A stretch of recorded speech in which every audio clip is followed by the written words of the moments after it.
Thank you so much for watching this.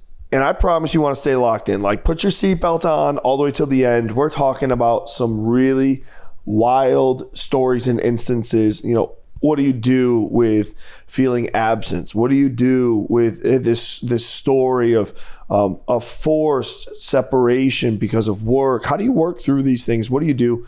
You're going to find out what we believe the Bible says and a good biblical answer to all these in this podcast of Til Death.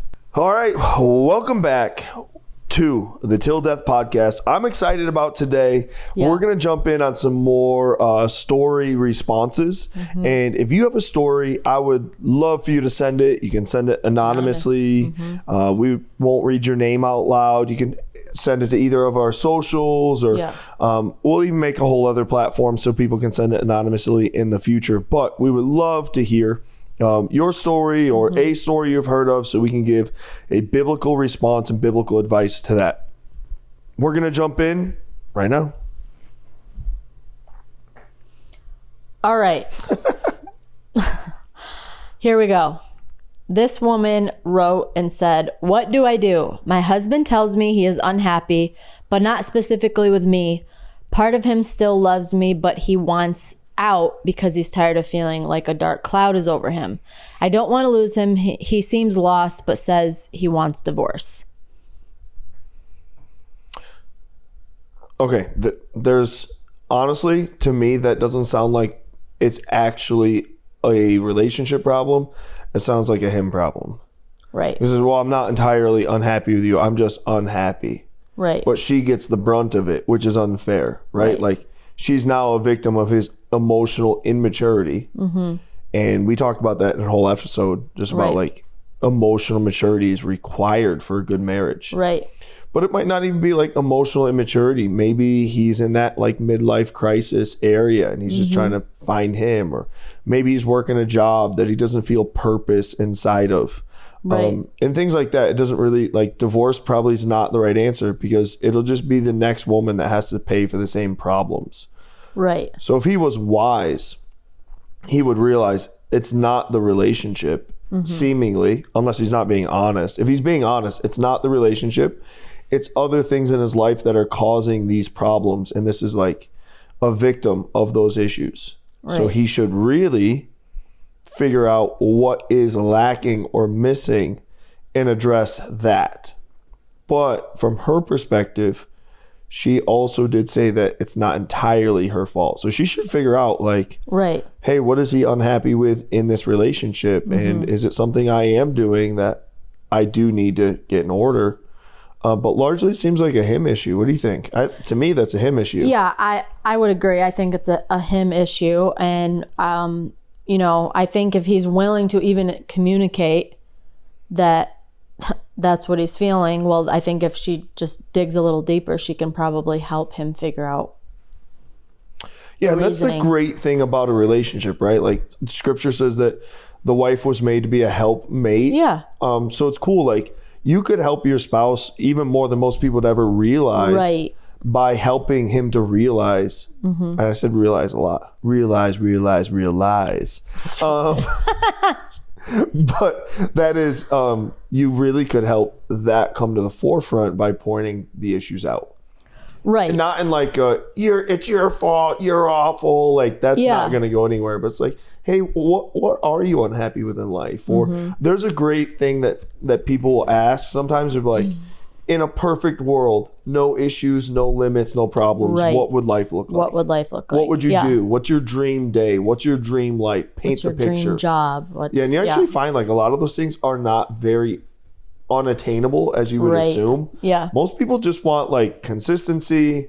They want to not have to worry about finances, and they want to do whatever is enjoyable to them in terms of a job. So I think if that person starts asking the right questions, they can really help that spouse break through, and then their marriage can get healthy. Right. They can get healthy. I would even just say, like, for her, on her end, you know, obviously reassess what are things you could do better at, but also just be encouraging. Maybe help suggest going and doing different fun things. Maybe, you know, maybe life has just become the same routine. You know, I notice and have heard a lot of times, and I think it's just natural for human nature, where we become very habit driven. We become very just same seat, same playbook every day. We eat the same thing. We sit in the same spot. We do all the same things, and it can almost seem robotic and mundane. Yeah. And so maybe even just switching things up and completely changing routine and what you do in life, adding in new things to kind of shake things up would be beneficial as well. I agree. I think that's, you have a great response. You're the best at everything you do. Gosh. Okay. And she's so beautiful, guys. Oh, my word. She's so pretty, guys. Anyway. Are you blushing? All right, next one. This woman says that she's overwhelmed and deeply unhappy in her marriage because her husband was often absent. She grew resentful, and even when talking with friends about the conversation, it opened up her eyes on how common the feelings were normal with a lot of people. That's interesting. So, yeah. I actually hear that a lot. Mm-hmm. I hear a lot about absence, and I think that's multi-layered. Right. Super multi-layered. And we'll get to the spiciest one last. Like, if he's absent because of work, well, I mean, you got to figure it out. Like, does he need a different job? Right. Well, the work thing is a big deal. And sometimes guys just got to put it on their back and make it work fiscally. Right. They have to work more. So if it's because of work, well, I mean, man, you got to have some hard conversations about this, about what's going on. Right. And we don't know the full details of the story, but like, what if she's a stay-at-home mom and she doesn't add any fiscal value to the home, and he's got to put 80 hours in a week, or they can't pay their bills? Like, there's a lot of questions around that, a lot of like blank spaces around that. But let's play the game. Let's say they both work, and he's just decided that he'd rather spend his free time. I know a ton of guys, they're absent, but they're home. They're just playing their Xbox. Right. Or their PlayStation. They're in the room, but they're not there, in the room. not there. Yeah. We see that all the time with cell phones and everything. Like, you're there, but you're not there. Right. And then we gotta, or it's not even that. It's a hobby, and they're out in the garage all night working on their car, or they're with their buddies shooting darts, or whatever it is. Like, I think there's a level that we have to grow up and realize, like, we've committed to a relationship, not just a conjugal visit twice a week. Yeah. And if we want to actually have a friend in our marriage, we got to spend time in our marriage. Yeah, and being present, not just present in the room, but my gift is a presence. But babe. My presence is a gift. I said that backwards. But you know, making sure it's not just being. How do you become friends? You have communication. You talk. You joke around. You have fun together. You F each other. You forgive them. Yes. You know, you share things. You talk about things you like and don't like. And if you're absent and you're just kind of in the room and not really paying attention, well, somebody needs to bring up and have a conversation on why this is, or what's going on, or check your own heart even, you know? Are you doing something to drive them away? Yeah. Not saying that it's the right thing to do. Well, that's what I was saving up for my third point. Well, I'm just going to jump right into that third point, because ladies, diving in the deep end. And you know, this isn't just ladies. There's a whole thing. When I was like looking up some of these things, something I came across was miserable husband syndrome. Like, I was like, that's kind of like what one person's like, miserable husband. Case of the MHS. But it's like a real thing that a lot of men struggle with because they're just unhappy in life, which kind of probably correlates with the first guy we talked about. But ladies, if you work and if you're at home, everyone's responsible for their own attitudes, their own actions, true, all of that. And we really do need to take ownership in this always. You know, a relationship is work of two people, not just one person putting in the work.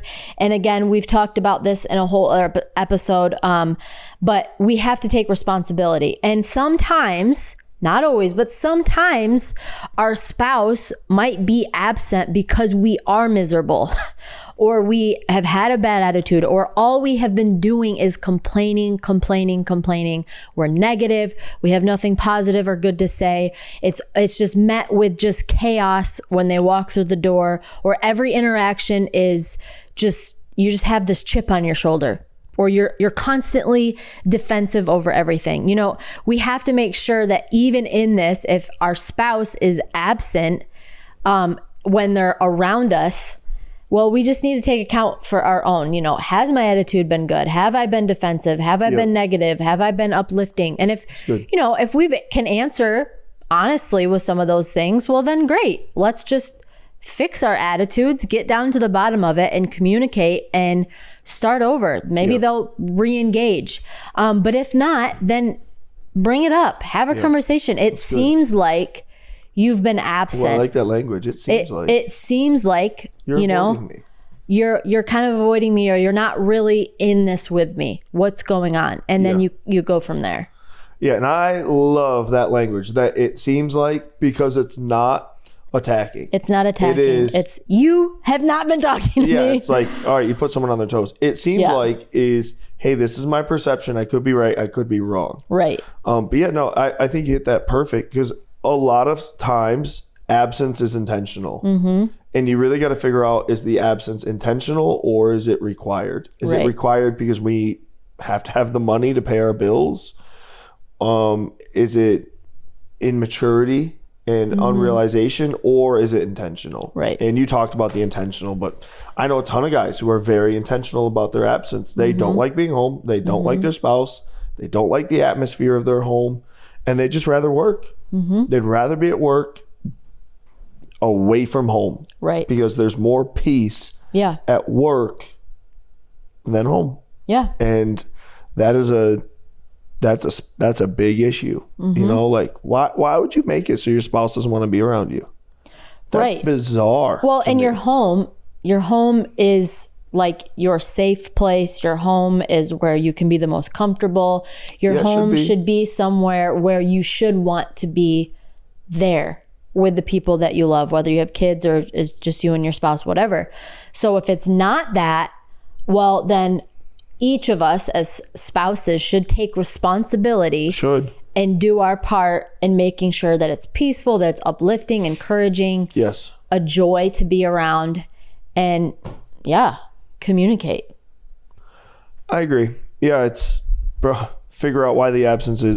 You know what I noticed with almost all these stories is just like people not actually addressing issues. Well, and that's the thing. And that's what I want to say is like, okay, the man, sure, I understand why you're probably driven to this place of absence if you're there, but also be man enough to say, hey, you've seemed kind of negative lately, or hey, address it.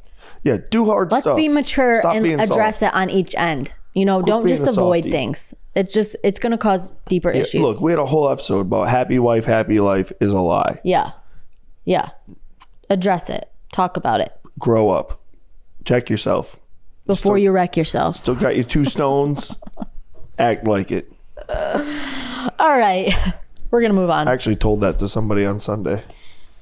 It's good. They were like, I'm really scared to do this. I'm really nervous. I was like, you got your stones? Yeah. I was like, act like it. Act like it, kid. Do hard things.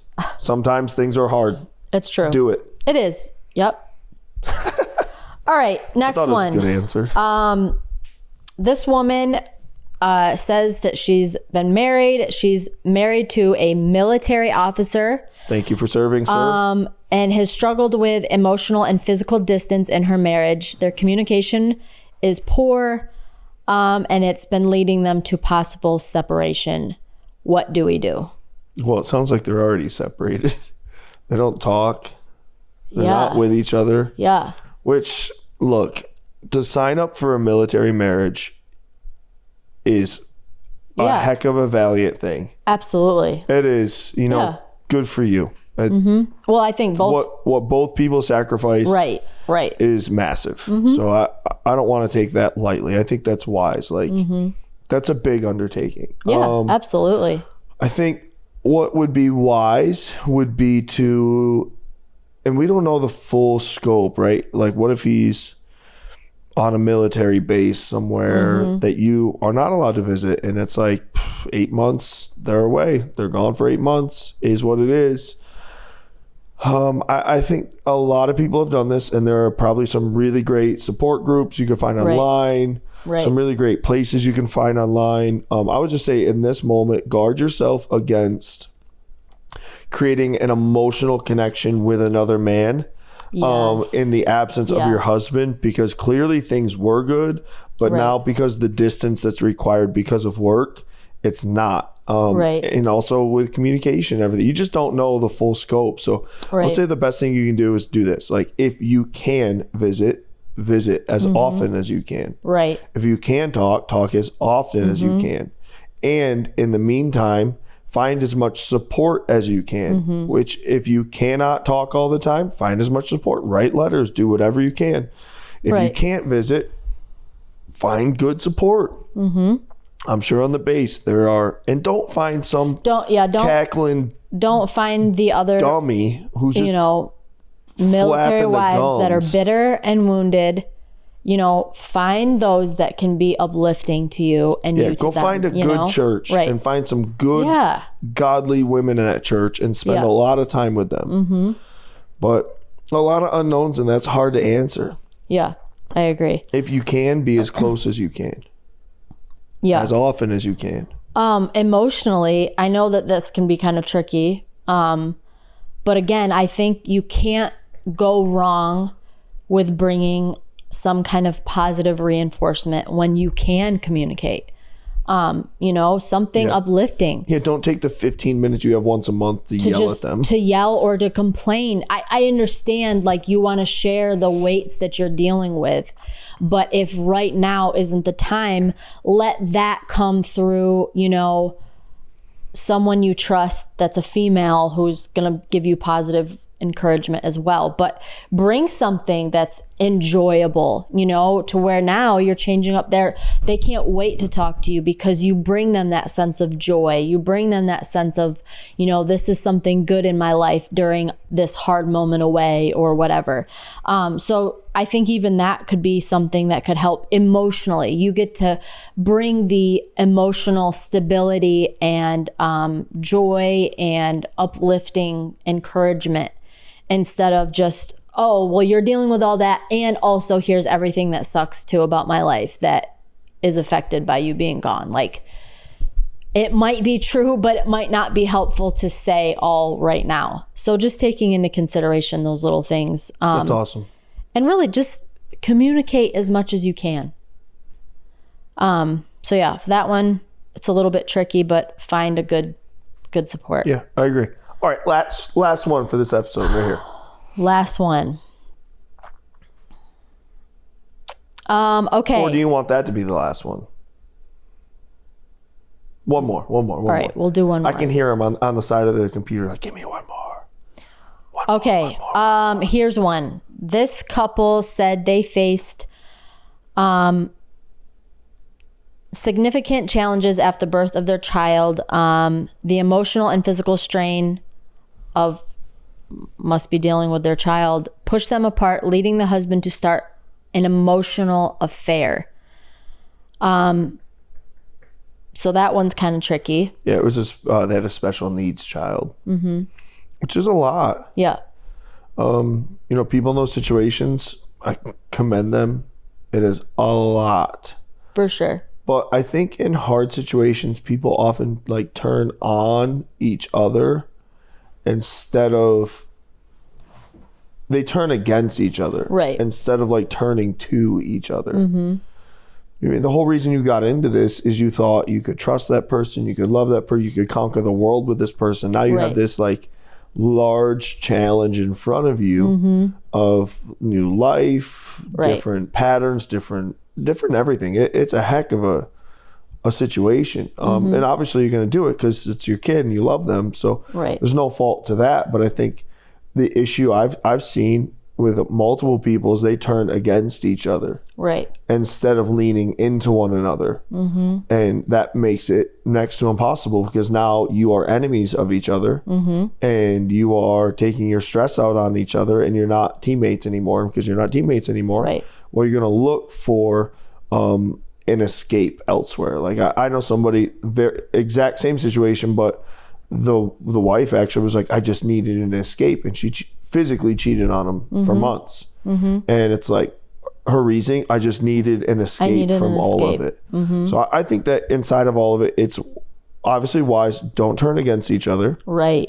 But also like you do need to find something where it is cool, like your guys' escape. Like the two of you can. But it should be together. Yeah, you can breathe together. Yeah. Where it's maybe during bedtime, and it's like, all right, we're gonna do something that like we actually enjoy. We have a breath, a moment in which, and it's not applicable for everything. Right. And that's if you're listening to this, like somebody got on. We were talking about date night, and they're like. Gave every reason why they couldn't. It's like you're the one exception to the rule. I'm sorry, but like for the most part, like kids sleep. Yeah. So like do something. Be intentional. Where you can be intentional about enjoying each other's presence, and you can have that escape moment where you can keep the love alive and not just be buried in the stress of the situation and moment. Well, and it gets better too, though. I've noticed like. We know a bunch of people who they have adult children or teenage children with special needs, and because it's been so long, they found a good flow and system and routine, and things are healthy. Right. It works. It gets better. From what I've seen, it gets a lot better over time. Right. Well, what I've also seen is that they find encouragement and refreshment. This comes down to find somebody or a support group of some kind or somebody who can come in and actually be of assistance to you. Yeah. Because what I hear a lot of times is that they're burned out because depending on the child's needs or the situation, it is very consuming because it does take all of them. So making sure like, even just to be a great parent, to take care of them the best way, let alone being a great spouse, you need to have a little bit of time to be able to be recharged, refreshed, refocus. That's right. And, it's important that you make that happen. It's not being selfish. And I think that that's also a fear. Yeah. They see the need in their child and they feel like, well, if I tend to my spouse, I'm being selfish because this child needs me. Or if I try to go do something for myself, I'm being selfish because this child needs me or whatever. And that's just not true. You have a whole life. Sure, this is a massive portion of your life and it's important, but to be able to do it the very best and to have the partner that is in it with you maintain health and growth, you have to take time for each other. You have to take time for yourself. And I understand that can be very challenging, but I would encourage at any cost to find someone who can come in, be of aid, be of assistance for you in that, and go find something fun to do together to where you can be refreshed or you can be each other's safe refuge. And in communication where you're actually able to share hardships instead of going and finding it in somebody else. That's crazy. So, yeah. I agree. And I would just say, like, thank you so much for being on here. If you have thoughts and opinions about the story, share them. Let us know in the comments. Share other stories with us. But we'll be back next week with more content for you. We'll see you soon.